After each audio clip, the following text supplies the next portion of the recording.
Hello दोस्तों, आपके अपने यूट्यूब चैनल सरकारी जॉब मस्ती में स्वागत है।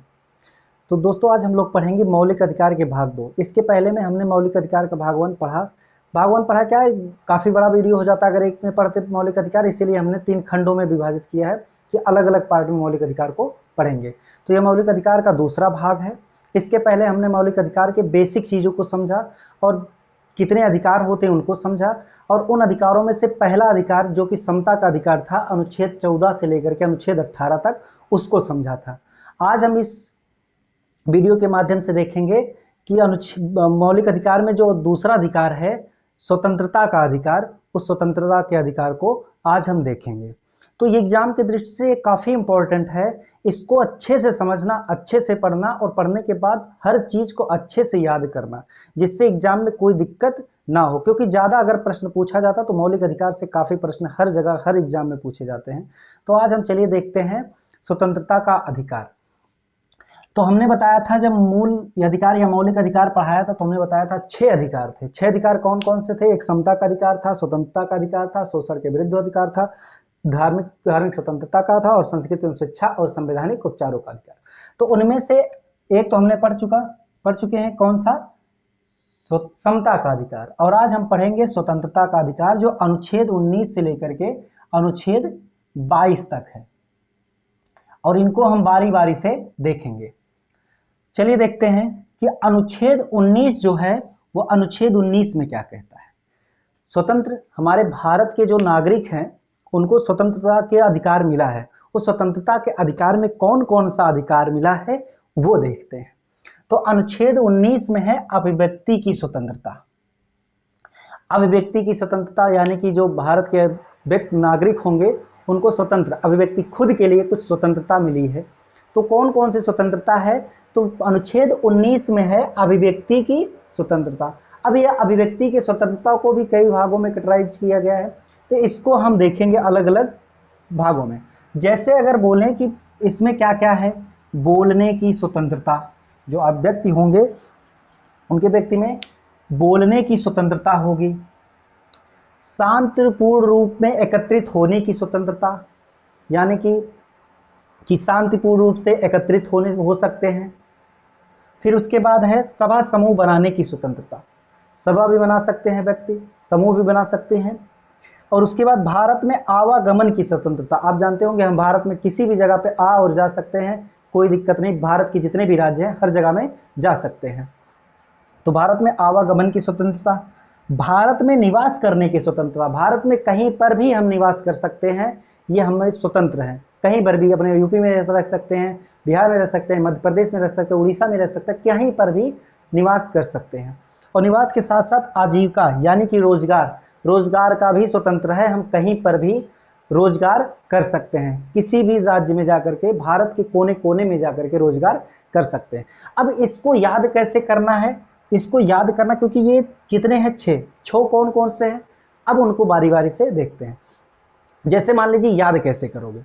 जैसे कोई व्यक्ति है, बोलने की स्वतंत्रता है, और क्या है? सभा बनाने की शांतिपूर्ण, ये सब याद कैसे करेंगे? ऐसे समझो कि जब हम लोग सरकार से कुछ बात बोलते हैं और सरकार नहीं सुनती है, ऐसे सब याद करेंगे।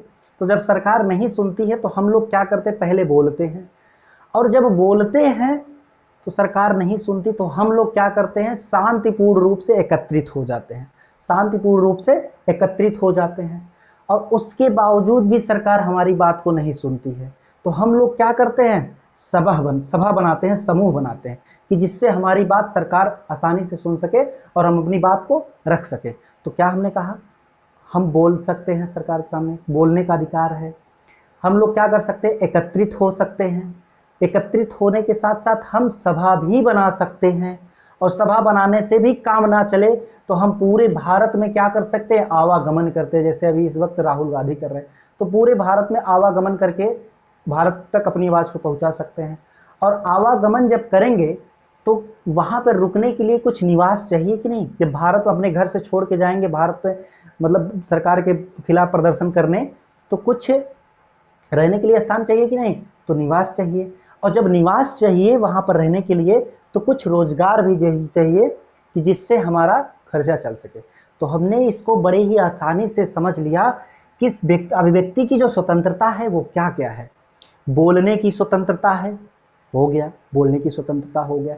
शांतिपूर्ण रूप से एकत्रित होने की स्वतंत्रता हो गया। सभा बनाने की स्वतंत्रता हो गया। भारत में आवागमन की स्वतंत्रता हो गया। उसके बाद भारत में कहीं पर भी निवास करने की स्वतंत्रता, चलिए ठीक है। उसके बाद भारत में कोने कोने में आजीविका यानी कि रोजगार की भी स्वतंत्रता।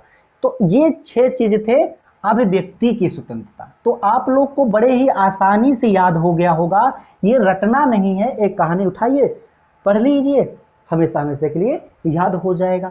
तो आपको अब भूलना नहीं है। बोलने की स्वतंत्रता, शांतिपूर्ण रूप से एकत्रित होने की स्वतंत्रता, सभा बनाने की भारत में आवागमन की स्वतंत्रता और भारत में निवास करने की स्वतंत्रता और आजीविका यानी कि रोजगार की स्वतंत्रता। अब देखते हैं अनुच्छेद 20। तो अनुच्छेद 20 में क्या है? अनुच्छेद 20 में अपराध के दोष सिद्ध।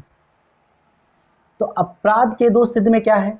इसमें 3 खंड है। 3 खंडों को देख लीजिए क्या क्या है। उसे उसी समय के कानून का अपराध, यदि कोई व्यक्ति मतलब अपराध करता है तो उसका अपराध को दोष सिद्ध करने के लिए क्या होगा, उसे उसी समय कानून का अपराध दिया जाएगा।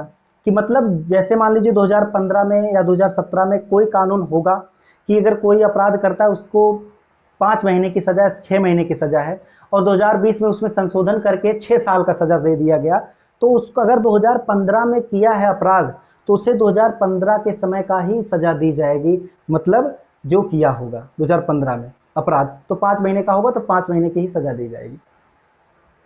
और क्या है, खुद के विरुद्ध गवाही के लिए बाध्य नहीं होगा, मतलब कि उसको जबरदस्ती नहीं कहा जाएगा कि आप खुद के विरुद्ध अपराध स्वीकार कीजिए कि नहीं हम ये अपराध किए हैं, तो उसके लिए कोई बाध्य नहीं किया जाएगा, जबरदस्ती नहीं की जाएगी कि नहीं आप मानिए कि आप अपराध किए हैं। तो इसमें भी स्वतंत्र है, वो स्वतंत्र है, अपराध मानने के लिए नहीं है। फिर तीसरे में एक अपराध के लिए एक ही बार सजा, मतलब अगर कोई चोरी करता है, आज चोरी करता है तो आज जो चोरी किया रहेगा उसी के लिए उसको सजा दी जाएगी। ये नहीं कि अगर 1 महीने बाद किसी गांव में चोरी होती है और उसी गांव के चोर के लिए एक बार सजा भुगत चुका है कोई व्यक्ति, फिर दोबारा पुलिस उसको पकड़ के फिर सजा नहीं दे सकती, वो एक ही बार के लिए उसको सजा दी जाएगी। अगर एक बार चोरी किया है तो अब बार बार चोरी करेगा तो बार बार सजा मिलेगा ही, लेकिन एक बार अपराध कर दिया, चोरी कर दिया है और फिर उसके बाद चोरी नहीं किया तो पुलिस उसको फिर आकर के सजा नहीं दे सकती। तो ये है अनुच्छेद 20 अपराध के दोष सिद्ध। इसमें 3 चीज है कि अपराध दोष सिद्ध करने के लिए इसका क्या है, अनुच्छेद 20 में। अब अनुच्छेद 21 में क्या है, 20 में क्या है, तो अनुच्छेद 21 में प्राण एवं दैहिक स्वतंत्रता। अनुच्छेद 21 में क्या है, प्राण एवं दैहिक स्वतंत्रता। प्राण एवं दैहिक स्वतंत्रता का मतलब जीवन जीने का अधिकार या जीवन का अधिकार। तो जीवन का अधिकार अनुच्छेद 21 है, ये काफी इंपॉर्टेंट है एग्जाम की दृष्टि से। अनुच्छेद 21 पूरे संविधान ही क्या, पूरे मौलिक अधिकार का इंपॉर्टेंट पार्ट है अनुच्छेद 21। तो अनुच्छेद 21 में क्या, प्राण एवं दैहिक स्वतंत्रता, जीवन जीने का अधिकार है अनुच्छेद 21 में। और उसी में अनुच्छेद 21 में क्या जोड़ा गया कि 86वें संविधान संशोधन 2002 में यह जोड़ा गया कि 6 से 14 वर्ष के बच्चों को अनिवार्य एवं निःशुल्क शिक्षा दी जाएगी। किसमें, अनुच्छेद 21 में 86वें संविधान संशोधन 2002 में 6 से 14 वर्ष के लिए अनिवार्य एवं निःशुल्क शिक्षा दी जाएगी। तो अनुच्छेद स्वतंत्रता का अधिकार में क्या, 19, 20, 21 3 पढ़ चुके, 19 पढ़ चुके, 20 पढ़ चुके और 21 पढ़ चुके। अब देखते हैं अगला अनुच्छेद 22 क्या है। अब अनुच्छेद 22 क्या है, तो अनुच्छेद 22 है गिरफ्तारी के संबंध में संरक्षण। अनुच्छेद 22 जो है वो गिरफ्तारी के संबंध में संरक्षण, यानी कि वो स्वतंत्र हो सकता है कि जब पुलिस आपको गिरफ्तार करने आए तो आपको कारण पूछने का अधिकार है। यदि कोई अपराध किए हैं और अपराध करने के बाद जब गिरफ्तारी होगी तो जब गिरफ्तार पुलिस करने आएगी तो आपको कारण पूछने का अधिकार है, आपको कारण पूछने का अधिकार है। और जब गिरफ्तार करके ले जाएगी तो व्यक्ति जो अपराधी होगा उस अपराधी को 24 घंटे के अंदर जो डिस्ट्रिक्ट या पास की न्यायपालिका जो तहसील मजिस्ट्रेट लेवल की होगी उसके समक्ष उपस्थित करना होगा। 24 घंटे के अंदर उसके समक्ष उपस्थित करना होगा। और साथ ही साथ इसमें एक चीज होता है आवागमन, यानी कि आने और जाने में जो समय लगेगा उसको हटा करके 24 घंटे के अंदर न्यायालय के पास यानी कि मजिस्ट्रेट के सामने उपस्थित करना होगा। और तीसरा है मनपसंद कानूनी सलाह, कि वो अपराधी जो होगा वो मनपसंद कानूनी सलाह ले सकता है, उसके लिए कोई बाध्य नहीं किया जाएगा, नहीं कि आप इनसे लीजिए, वो जिससे मन करे उससे सलाह ले सकता है। वो पूछ सकता है कि हमारा ये गिरफ्तार हुआ है, हम अब इसके आगे क्या कर सकते हैं, अब सलाह ले सकते हैं। तो हमने पढ़ा स्वतंत्रता का अधिकार। स्वतंत्रता का अधिकार अनुच्छेद 19 से लेकर के 22 तक पढ़ा। स्वतंत्रता के अधिकार में 19 और 22 तक क्या था, तो अनुच्छेद 19 में था अभिव्यक्ति की स्वतंत्रता। उस अभिव्यक्ति की स्वतंत्रता में हमने 6 को आराम से पढ़ा। कौन कौन सा था, बोलने की स्वतंत्रता, शांतिपूर्ण रूप से एकत्रित होने की स्वतंत्रता, सभा बनाने की स्वतंत्रता, और भारत में आवागमन की स्वतंत्रता, निवास करने की स्वतंत्रता, और आजीविका रोजगार की स्वतंत्रता। फिर हमने पढ़ा अपराध के दोष में, अपराध दोष सिद्ध करने के लिए स्वतंत्रता अनुच्छेद 20 में पढ़ा। अनुच्छेद 19 में अभिव्यक्ति, अनुच्छेद 20 में दोष सिद्ध करने के लिए, अपराध दोष सिद्ध करने के लिए, अनुच्छेद 21 में प्राण यौन दैहिक स्वतंत्रता, और अनुच्छेद 22 में हमने पढ़ा गिरफ्तारी के संबंध में संरक्षण। अच्छा, कभी कभी कंफ्यूजन होता है कि गिरफ्तारी और अपराध दोनों अलग है क्या, एक है? तो अलग है। अपराध के दोष में संरक्षण 19 अनुच्छेद 20 में है, गिरफ्तारी के संरक्षण मतलब गिरफ्तार जब करते हैं उसके संबंध में संरक्षण क्या है, तो अनुच्छेद 22 में। इसको याद कैसे करना है कि 20 में था कि 22 में था, तो पहले लोग क्या करते अपराध, फिर होती है उनकी गिरफ्तारी। तो जब अपराध करोगे तो अनुच्छेद 20 में अपराध के संबंध में अपराध दोष सिद्ध करने के लिए, और अनुच्छेद 22 में जब अपराध कर लेंगे तो उस पर होगी गिरफ्तारी, तो अनुच्छेद 22 में। तो ऐसे आसानी से हम याद कर सकते हैं रिलेट करके। तो आपको आई होप आप लोग को समझ में आया होगा कि स्वतंत्रता का अधिकार क्या था अनुच्छेद 19 से 22 तक। इसको समझने के साथ साथ इसको याद करना बहुत इंपॉर्टेंट है। काफी बार एग्जाम में पूछेगा कि जीवन जीने का अधिकार, प्राण एवं दैनिक स्वतंत्रता किस अनुच्छेद में रखा गया है, तो अनुच्छेद 21 में। ये पूछ लेगा कि 86वें संविधान संशोधन 2002 में जो जोड़ा गया 6 से 14 वर्ष के बच्चों को निःशुल्क शिक्षा दी जाएगी, वो किस अनुच्छेद में रखा गया, तो अनुच्छेद 21A में। ये भी काफी इंपॉर्टेंट है। और कभी कभी पूछ लेगा कि गिरफ्तारी के संबंध में जो संरक्षण है वो किस अनुच्छेद में कहा गया है, जो स्वतंत्र है, तो अनुच्छेद 22 में।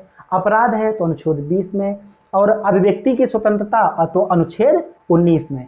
तो ये था अनुच्छेद 19 से लेकर के 22 तक, ये काफी इंपॉर्टेंट था। तो इस वीडियो में बस इतना ही पढ़ेंगे। इसके बाद के जो 4 अधिकार हैं काफी इंपॉर्टेंट नहीं, छोटे छोटे हैं, तो 4 अधिकारों को अगले वीडियो में पढ़ेंगे। अगर वीडियो पसंद आई हो तो लाइक करिए, शेयर करें और सब्सक्राइब करें।